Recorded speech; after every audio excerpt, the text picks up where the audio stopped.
Matthew Vaughn had in his movie. This is what, 2014? Before all the big universes and split games and the overabundance of media in general? The landscape was a bit different. So it was slightly more of a ballsy move to say that you were about to introduce the next generation of anything, really. Statements like that nowadays feel like they happen at least thrice every week, from the way some directors talk about their projects. So the movie comes out, it makes tons of money. Vaughn said before that a sequel was possible if the movie performed well enough. And unfortunately, and this is a very big unfortunately, it did perform well enough. The success of the first film was a clear indicator for Vaughn that he should make more. Well, that didn't take long. Yep, one movie out. We are already in the flop era. So the second movie titled Kingsman, Golden Circle, was released in 2017. You could say that the box office of the previous movie basically told Vaughn that he struck something in there, and there was a market for more of the same. He heard the interest in more of the same, and he kind of took that personally. Because Kingsman 2 is sort of kind of the same thing as the last one, I already said that at the narrative level, the first Kingsman is not that original, really. And the originality problem from here on out really becomes a problem. There are some tweaks though. You would think that this is the time that we would see Exit take on some missions with Kingsman now that we basically saw his origin story. You thought wrong, because Kingsman literally gets obliterated. It is yet another ballsy move, but motives for this one move may not solely be to satirize or mock anything. We will get to this, worry not. But other than that, why? This move does not have anything. What is criminal is that the first movie sets up characters such as Roxy, which she then gets killed? Why? So we get introduced to Statesman, a supposed American cousin of Kingsman. Get it? Both names end in man, and therefore it's thematic and cool. This organization is barely developed, and it has Channing Tatum and Pedro Pascal for some reason. I really have come to hate when movies do this. They introduce these other things that are like the first thing that we like, and that other thing is just a reskin of the first thing. I mean, they could have used them to contrast the organizations in some way, show how one of them is better than the other and vice versa. None of that really happens. It's just there. It's boring and honestly cringe. The movie also, for some reason, goes all in on this weird tech, which doesn't even really aesthetically fit with the first movie at all, so there is that, I guess. Then we get to the villain. This time around, it is Poppy Adams, quirky cookie villain number 2, who wants to control the world. Somehow they put the previous villain in a different font, but somehow make her boring. Basically, her whole thing is that she controls the drug trade, and then she poisons it and spreads a disease that only she has the antidote to. It is just a very obvious case of sequelitis. Anyway, that is not the main problem I have with this movie. Up until this point, it would have been a fine movie. Serviceable even. This is where the wonkiness really starts. So a funny thing happens after the first film. It's a success, right? So then Mr. Vaughn begins yapping about the sequel. For some unknown reason, there is a discussion whether Colin Firth is returning. You know the dude who played Harry Hart? The person who got shot in the head? So there comes out a little piece on one of the USA Today websites. Let's read it together, shall we? So the article dares to ask, is Colin Firth returning for a Kingsman sequel? Why am I doing an accent? A question I still have no idea why anyone would ask, but anyways, it proceeds to recap the scene where Harry gets shot or whatever. Now hear this. Afterward, though, Valentine shoots him in the head in the parking lot, and the white shot shows his body crumbling to the ground. Really? You don't say. Okay. We never see the body or a funeral after the good guys save the day. And it might be because director Matthew Vaughn told us he has plans for Firth's possible return. I'm sorry, but did the writer of this article and the director of this movie collectively miss the part where he got shot in his fucking head?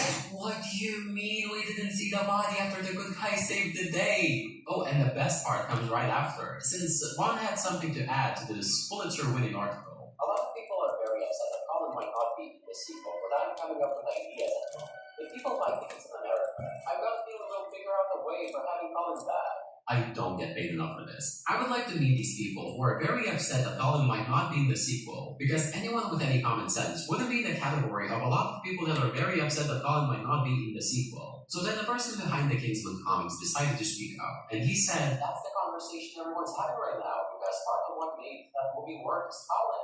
Colin's fantastic. There was a good hand for that though. You also want to have integrity of the story. So if you're bringing him back, it has to make sense, Miller said. Now, am I the only one to whom this sounds stupid? In what world does a story maintain integrity while bringing Harry back? I mean, the man got shot in the head. Some things have to be worked out. Some decisions still have to be made and everything. So it's all fairly amorphous. But all going well.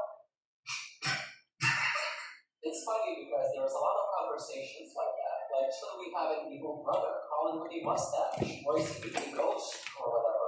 The guys have a plan. I can't spoil it just now because the final decision is still to be made. It'll be good. In some messed up way, he is right. It was good, in the sense that at least he wasn't the ghost or there wasn't an evil twin. Honestly, those were the options. Those were the options. So what ends up happening in the movie is that right after he gets shot, the statesman guys show up and put on a plastic bag or whatever on his face and use a completely organic GMO preservative-free and not contrived plot convenience that amounts to a water-based lube called alpha gel. So Harry's back, but actually has amnesia. First of all, very original. Second of all, they pulled the biggest pussy move imaginable. This single twist brought the film from decent to outrightly flop. It is such a weakling, idiotic, senseless move to have this amazing twist in the first movie and then undo it right in the second one. I think it is significantly worse that they walked it back rather than if they had never done it. It is such a cop-out. So naturally, after whatever slop this entire movie was, the bad reviews started to come in. Nonetheless, Matthew Vaughn continued to do what he does best. He began yapping about a third film. But before we would even get to that, he also decided that we needed a prequel. So he begins yapping about Kingsman, the Great Game, and said that it should be filming back-to-back with the next Exit film. The Great Game later became The King's Man, and thus came the next installment of this flop era. Okay, so clip notes. The movie kinda sucked and flopped. Shocker. Now, the reason for it completely flopping isn't entirely up to anyone behind the film. The film kind of got screwed over in the crossfire of unfortunate circumstances. Don't get me wrong, Vaughn shares the blame with this, but let's continue. It was delayed, and I kid you not, 8 times. It was delayed 8 frigging times. The film was originally slated to release on the 8th of November in 2019. Then it was pushed to November 15th, 2019. Then to February 2020. Before anything major, we already have 2 delays in there, which is definitely a good sign, by the way. So then 2020 hits, and then the pandemic comes, and it gets a few more delays into 2021. There's also the factor of Fox Disney acquisition of 2019 that happens. Disney apparently doesn't give a shit about Fox movies and delays it even more. The film ends up coming out in December of 2021, so the film basically sat in the can for at least 2 years. And it had trailers, it was announced and everything. The movie grossed barely anything, didn't recoup its budget, and was widely panned, so... The movie itself is about the creation of Kingsman, but very tangentially. It is set during World War I, and honestly, I think it is not even a movie. Okay, so the 2 things that work flawlessly in this film are the editing and the soundtrack. These are absolutely the highlights. And on that note, this movie kind of sort of felt like watching someone's editing reel rather than watching a movie. I get that they had to cram in a whole war into a single movie, but it brushes past it in such an incoherent manner, we don't really get the story. What we get is basically Kingsman universe clip notes on the First World War. And I don't want to be too mean about this movie, but it does feel like it shows the most unoriginal path for its plot in general, because it doesn't really feel like it has a lot to add to the World War I narrative. Sure, there is the story of Conrad and the Duke of Oxford in there, and those scenes are cool and epic. But did we really need to see that? I will compliment them on one thing. They have a very Kingsman twist right in the middle where Conrad gets shot in the head. That was good, that was great. Then there is the villain, Kingsman stock villain number 3, a kooky, quirky villain who tries to control the world, the Shepherd. I think that conceptually the villain is cool enough. He basically controls a secret society called the Flock that includes various high-ranking people from different countries. It is kinda sick. But the way he's used is mostly someone inspired, because all it amounts to really is that person X did this during the First World War because the Shepherd said so.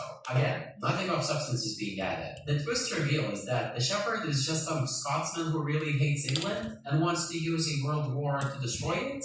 There was zero build-up for the villain, the reveal was utter nonsense. I like how the movie wants you to think that figures like Rasputin would follow this lunatic, when Rasputin held power on his own as was. The movie does not explain why anyone decided to become part of this flock, or why the Shepherd was the head of anything. Anyway, one of the movie's bigger sins is being that boring. We got that. It does have its moments, but I could have done without it. I don't feel like it adds much for me as a fan of the first film. Honestly, it might have done a bit better if it didn't have Kingsman connection, so the movie flopped. That didn't stop Vaughn from yapping though. He began talking about making a sequel to this one, called The King's Man, The Traitor King, in 2023. Yet finally, in 2024, when asked about any Kingsman sequels or prequels, the CEO of 20th Century Fox said, haha, nope. Thus ending the road of the Kingsman franchise. Or so you think.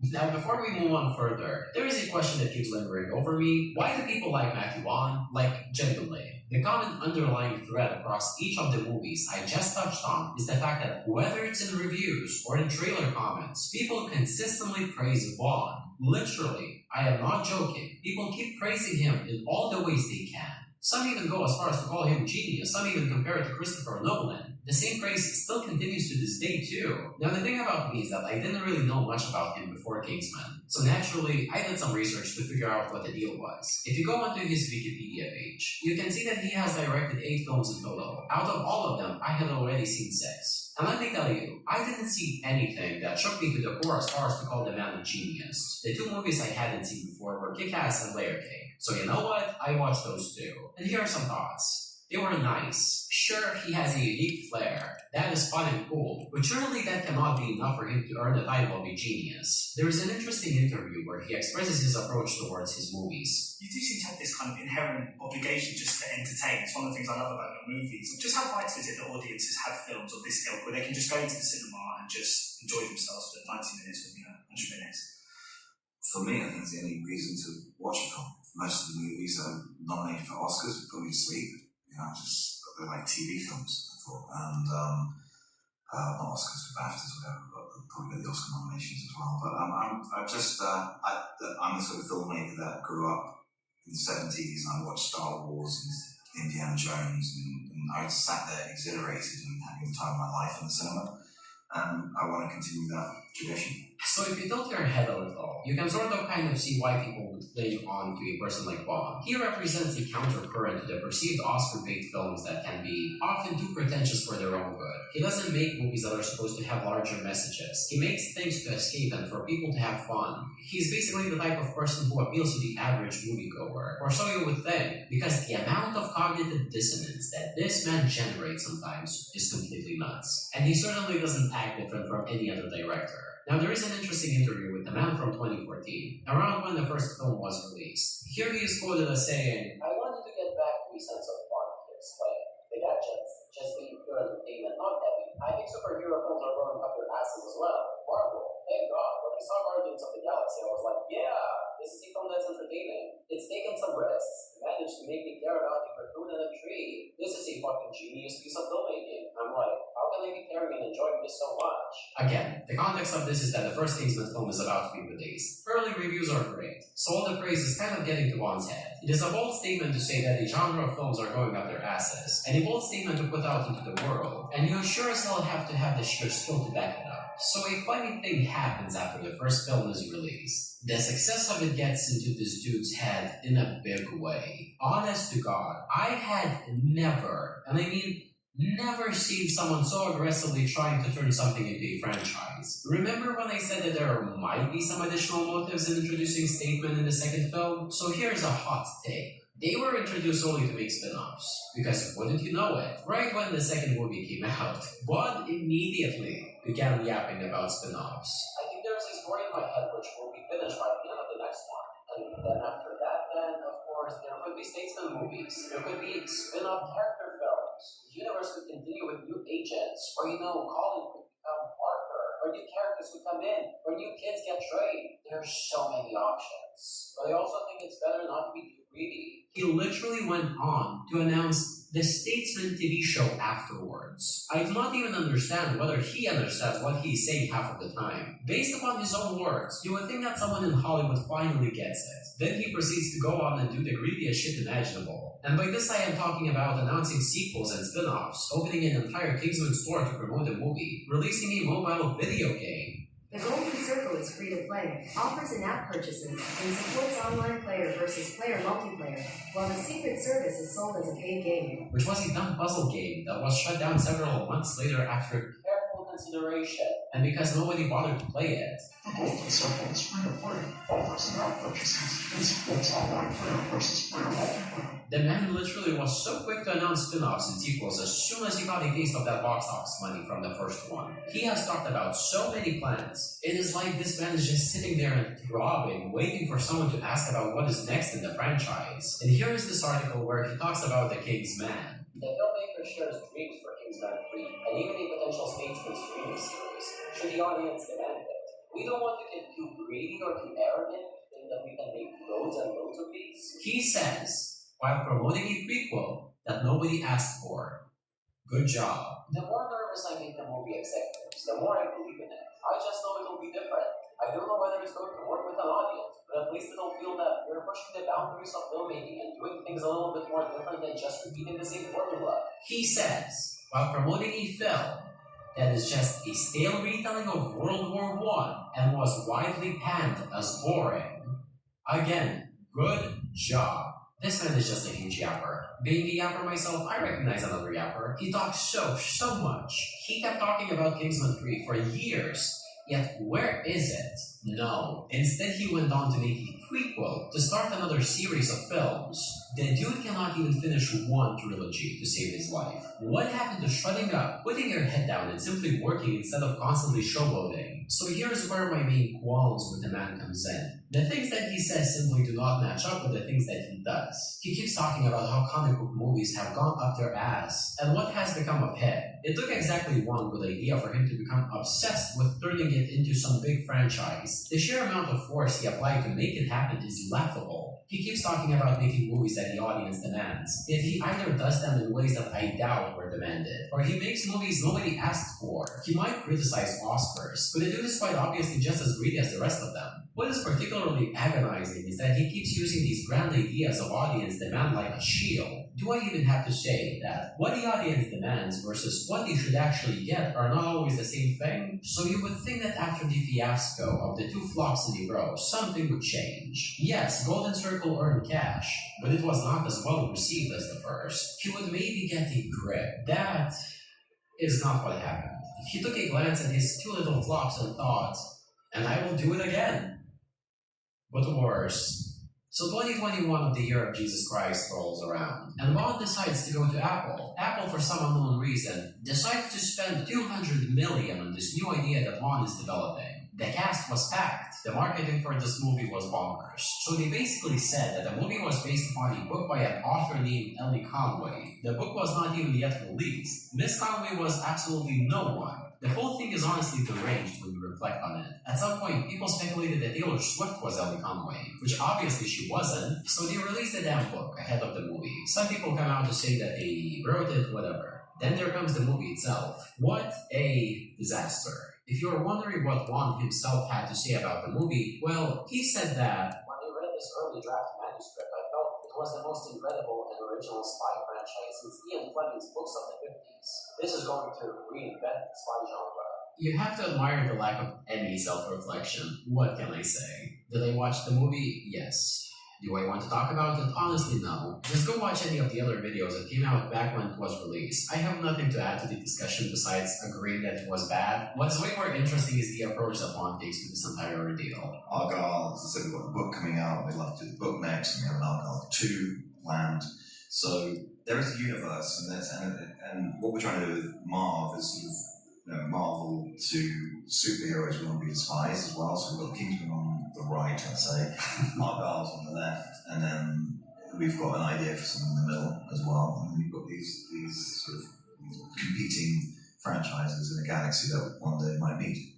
And they might meet, yeah. So what our enlightened fellow over there is trying to say is that Kingsman exists in the same universe as Argyle for some reason. The man still keeps on trying to make a big thing out of this. He also went on to say that this shit shape will have at least 2 sequels. Then he went on to say that no, there will actually be a prequel. Now, to cap all of this off, there is a funny article that came out after the release of Argyle. The title reads, Matthew Vaughn tops vitriolic Argyle reviews. My guard came down.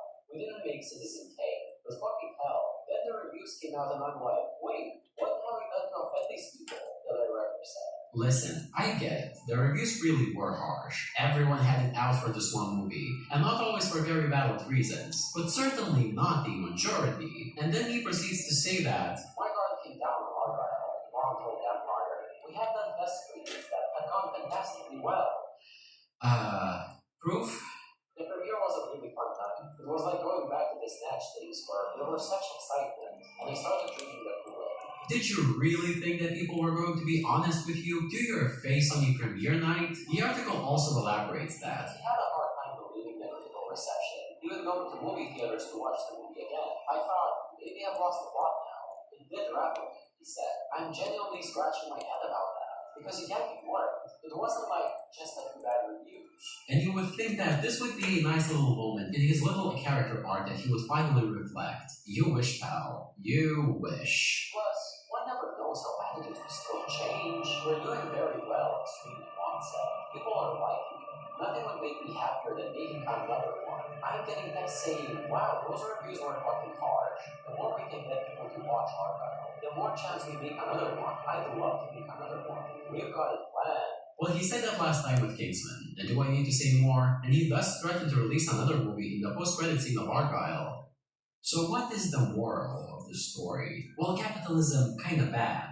I feel like there is a certain amount of hubris that surrounds this entire situation, whether or not Matthew Vaughn wants to avoid being arrogant. I think it does indicate that he just expects people to like his movies just because he thinks they should. I think that Vaughn himself kind of underestimates what made Kingsman's first movie good. At a glance, sure, it was silly and goofy, but to pull it off, it still had to be smart. It can take a ton of effort to pull off an effortless fun romp. There has to be a certain amount of smarts in there. I hate the fact that he disguises his obvious view of Kingsman as a cash cow under these surface-level statements about trying to appeal to demand and trying to be different and self-aware. But that is not even the main takeaway here. Just in general, can we talk about that piss poor attempts to manufacture these supposed universes? It takes a lot of hubris to announce and release sequels and prequels, because you have to assume that people will come out to watch it solely because it has a recognizable name. The dude first put a bet on the Kingsman brand, which spectacularly failed, then put a bet on himself to redefine the genre of spy films, which spectacularly failed. That is because audiences are not just some mindless drones that can spoon-feed some nonsense franchise slop, as if it is quantity that people are after. People do, in fact, smell the stench of shit when shit is put in front of them. Who would have thought that you would actually need to make a good movie to receive positive reception? Again, the most toxic words in today's media is a shared universe, and I hate the fact that studios are trying to manufacture them out of thin air just because it is the next gimmick. It is purely arrogant to think that people would tune into this type of stuff simply because it shares a universe. Not everything needs to be franchised. Not everything needs to exist within a wider universe. I sincerely wish that Kingsman the Secret Service rather remained standalone than to see that world be further tarnished. Because in its current state, the Kingsman franchise has completely been ran into the ground, solely because the people behind it valued expanding the franchise and collecting the bag,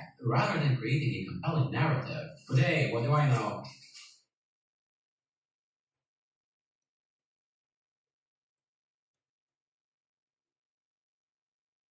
The DCU used to gross between $800 million and $1 billion per movie at the box office, and had everything to compete with Marvel. But this shared universe ended badly. It hit rock bottom to the point that Warner had to reboot the entire universe before closing the story arcs of its main characters. They fired their most important actors. No one wants to work for DC, and their last 7 movies were box office flops. Oh, what wrong? Let's talk about the rise and fall of the DCU. It all started in 2010, when DC was a very well-established brand. Batman Begins had been loved by everyone, and The Dark Knight just became the highest-grossing superhero movie in history. So DC was a synonym of quality and money. Their animated universe was 1,000 times better than Marvel's, except for Earth's Mightiest Heroes. The Arkham Saga was an absolute success, and in previous decades they had win after win. Christopher Reeve's Superman had been a hit, Linda Carter's Series 2, and even the Flash series of the 90s and Smallville had been well received. The only area in which DC was losing was in the sale of comics in the US. It was the only area where they were outperformed by Marvel, but since the big profits are not in comic book sales, no DC executive cared about this. All they care about is money. But DC's superiority wasn't going to last forever. Seeing the success of Iron Man in 2008, Warner saw that the competition could catch up and overtake them in a couple of years. Marvel Studios was introducing a shared universe in cinemas for the first time, replicating the comic book formula. They didn't do standalone movies. They made crossovers with all the characters together. Nowadays, it's the most normal thing in the world. But in the early 2000s, all the Hollywood studios thought the idea would be a failure until Marvel proved it could be done. Best idea ever! DC was 2 steps behind, but they had an ace up their sleeve. The movie rights to all their characters. Marvel couldn't use their biggest heroes, like Spider-Man, the X-Men, and the Fantastic Four, because their rights were owned by other studios. But if Warner wanted to, they could use the Justice League, the Teen Titans, the Legion of Superheroes, and the Doom Patrol with no problems. They could replicate Marvel's success faster than Marvel. Warner tried to convince Christopher Nolan to feature more superheroes in his Batman saga, but the director refused, so they started from scratch with the most important superhero in history, Superman. They chose Zack Snyder as director because he was one of Warner's most trusted men at the time. Snyder had directed Watchmen and 300, two comic book adaptations that had pleased some fans and had been applauded by critics. Snyder knew how to adapt comic book concepts and add his own touch to them. He seemed to be the right guy for DC to maintain its quality brand, but now in a shared universe. I am the chosen one. Man of Steel's production began in 2010, and the film hit theaters in 2013, a year after The Dark Knight. It grossed $668 million, more than any DC film ever except for The Dark Knight. Not everyone loved it, because some said this wasn't their Superman, or that it was unacceptable for the Man of Steel to kill. But overall, the reception was good. The soundtrack was great, the special effects were spectacular, and it delivered as an origin story. It held up pretty good over the years, and was successful enough that Warner decided to continue with that universe, with Henry Cavill's Superman as the main figure and Zack Snyder in charge of the story. So they greenlit Batman v Superman.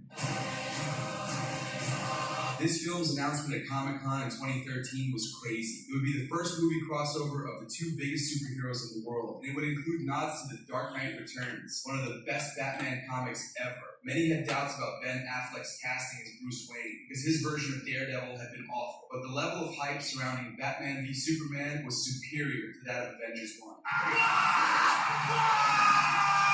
To kill the 3-year wait between the announcement and the release of the film, Warner announced more projects of the shared universe. Suicide Squad, Flash, Wonder Woman, Aquaman, and Justice League. It was all looking good because it would be a short time before we would see the Justice League together in theaters. But then Batman v Superman quickly became the most controversial superhero movie in history. Some people loved it immediately and said it was the best thing DC had ever made, and one of the best superhero movies ever made. Snyder was the second coming of Christ, but another part of the audience hated the movie because of the Martha scene, the characterization of Batman and Superman, the stilted conflict, the depressing tone, how useless Lois Lane is, Superman's premature death, and a Lex Luthor that looked more like the Joker. This was just the second DCU project, but it wasn't equivalent to Thor 1, which was the second MCU project. DC put their two most important characters together, threw in Wonder Woman, and also introduced the entire Justice League. This was their Avengers one, but people didn't come out loving it like they did with Avengers. It didn't even get the lukewarm reception of Age of Ultron. A portion of the audience left the cinema cursing after seeing Batman v Superman, but at least it did well at the box office. Or did it? Batman v Superman grossed $870 million. It was more than profitable, but it fell short of the $1 billion that any Avengers films used to gross, and fell short of being the biggest crossover in history. To top it off, Marvel released their own Batman v Superman 2 months later, also facing their most important heroes. They grossed $1.5 billion, and people liked it. Why can't I be like you? Warner panicked. Maybe the problem had been the tone, the director, the script, the expectations, or rushing to compete with Marvel. They could fix that for Justice League, but Suicide Squad was going to be released in August that very same year. The film had the same tone as Batman v Superman and featured Ben Affleck's Batman, so they did what any sensible studio would do. Hire a team of trailer editors to remake the entire film and distance it from Batman v Superman. Can I ever do that? Am I just being that stupid? To everyone's surprise, Suicide Squad was not a box office flop. It grossed $746 million, more than Man of Steel with a smaller budget, but the reactions were crap. Suicide Squad gets to the top in every single rank of worst superhero movies ever. Did you hate Batman v Superman? You probably hated Suicide Squad too. Did you love Batman v Superman? You probably also hated Suicide Squad. Warner panicked again because they weren't doing bad at the box office. But it was only a matter of time before audiences abandoned them. How many more times were we going to go to the movies to be disappointed? It's not like tickets were free, and even if they were free, no one wants to go to the cinema to see 2 hours of crap. On top of that, The Flash was having production problems and was delayed indefinitely. But then, they did one thing right. In June 2017 came Wonder Woman, which had been one of the best parts of Batman v Superman. The movie had no direct connections to Snyder's film because Diana's story took place in the past. It was a well-told origin story with good special effects, and it followed the fish-out-of-water formula, just like Thor 1, but it did it better than Thor. Wonder Woman grossed $822 million, and it became a huge success for Warner because this time, people loved the movie. The critics loved it, Snyder fans loved it, Snyder haters loved it, and most importantly, the general audience liked the character and were willing to see Diana again. Love her. Love her.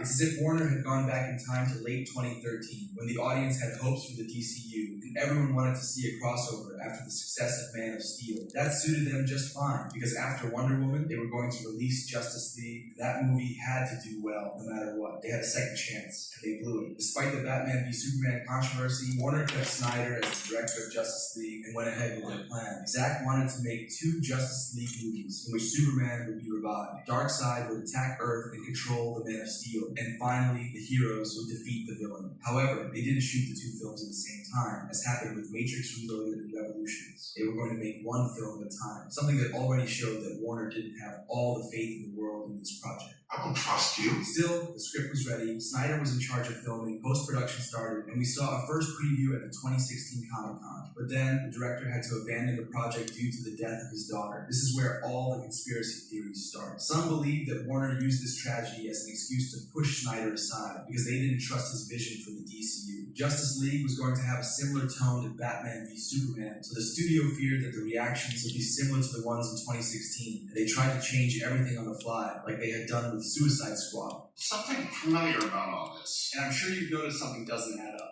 Warner didn't trust Snyder after Batman v Superman. Why did they hire him again to direct the most important film in the DCU? They could have changed directors before they started working on Justice League and avoid all these problems. There's an explanation for that. In 2016, AT&T, the phone company, bought Warner. This led to a restructuring of the entire company, mainly in senior positions. Walter Hamada, who had worked at Warner since the 2000s, gained a ton of power. And good old Walter wasn't very convinced by Snyder's vision of superheroes. He wanted to see brighter characters, something closer to the comics, so it was obvious that he wasn't going to continue with Snyder's plans anytime soon.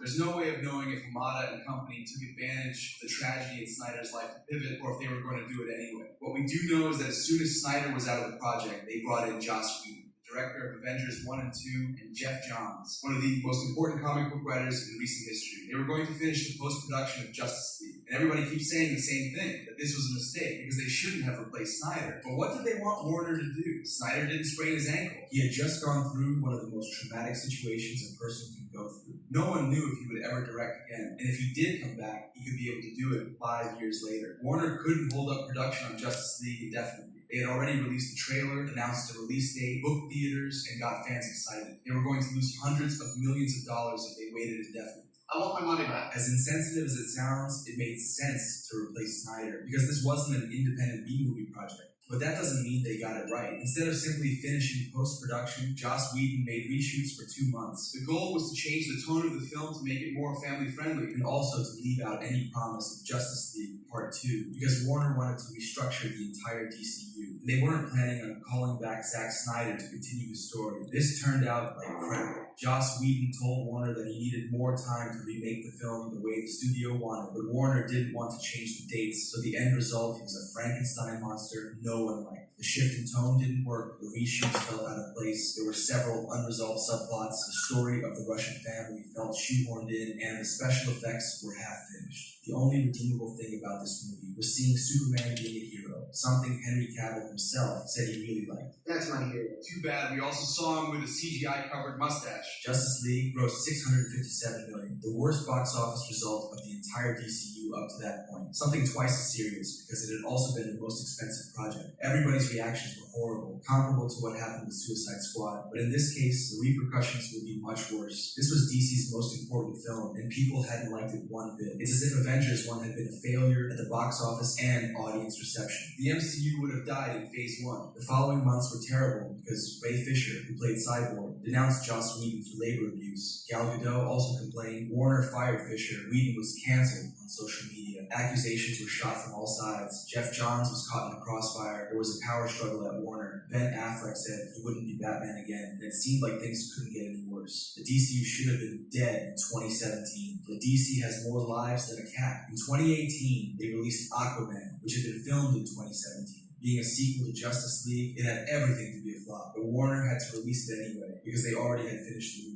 Surprisingly, it did well. Sorry, well is an understatement. It did remarkably well. Aquaman grossed $1.1 billion. It became the highest grossing film in the DCU by far, and also the highest grossing film in DC's history, even more than Nolan's Batman. Wow.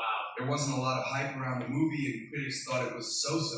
Casual audiences loved it. It was a typical superhero origin story, but it worked, just like Man of Steel and Wonder Woman. Plus, the underwater sequences were excellent, something we'd never seen before. But of course, Aquaman wasn't going to do magic. People were still wary of the DC brand after so many flops and disappointments, and the fandom of the shared universe had disappeared. But if Aquaman had topped 1 billion thanks to a refreshing story that the general public had liked, then not everything was lost for this universe. DC had a third chance. Third time's the charm, right? DC focused on standalone movies with lighter tone and smaller budgets, like Shazam and Birds of Prey. Shazam was a fun comedy for the whole family, and people liked it. It even fed the hype a bit, because the last scene featured Henry Cavill's Superman, or someone wearing Cavill's Superman suit. The movie grossed $367 million, less than any other DCU project up to that point, but it barely cost $100 million, not over $300 like Justice League. So it was profitable for Warner. It wasn't a big hit, but it made some money. I like money. Birds of Prey was even cheaper, just $84 million, but fell short at the box office, grossing only $205 million. Warner wanted to target the female audience and Harley Quinn fans, of which there are many, but that wasn't enough. Why not? This was a sequel to the worst film in the DCU.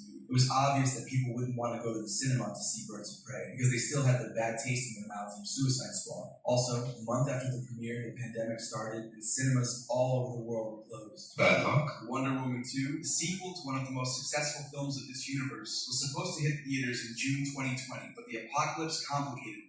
With the emergence of streaming as a possible replacement for cinema, Warner made a simultaneous release in December 2020. Wonder Woman 2 hit a few theaters, and the same day it premiered on HBO Max. That explains the pathetic $169 million of gross. What did they expect? Theaters were closed almost everywhere on the planet. They should have waited a couple months so people could actually go to the cinema to watch the movie. But there was another problem. Reactions were not the same as the first part, because Wonder Woman 1984 was not as good as the first part. It didn't destroy the character's image, or what little fandom there was, but it didn't help either. It didn't make people fall in love with DC again, and nobody asked for a Wonder Woman 3. No, I don't want to see that. And Warner had one more problem. Since Justice League premiered in 2017, a group of Snyder fans made their presence felt on social media with the hashtag #ReleaseTheSnyderCut. They wanted to see the director's cut because they felt that Warner had robbed them. No DC executive responded to these requests except Snyder himself, who implied that his version was very different from the one seen in theaters, and not only because of the tone. There was unreleased footage that we had not been able to see. I want to see it. Warner had two choices: ignore the fan campaign and continue business as usual, or finish post-production on Snyder's Justice League in an attempt to recover Snyder's fans. It was a fourth chance to return to their glory days, because despite all the controversy, Snyder's two films had been successful at the box office, but the deciding factor was the pandemic. In early 2020, all Hollywood filming stopped, and no one knew when it would resume. Most studios tried to launch their own Netflix, believing that streaming would be a great source of profit in the short, medium, and long term. But they had nothing to release, because there was no filming to be done. Of course, Warner did have something.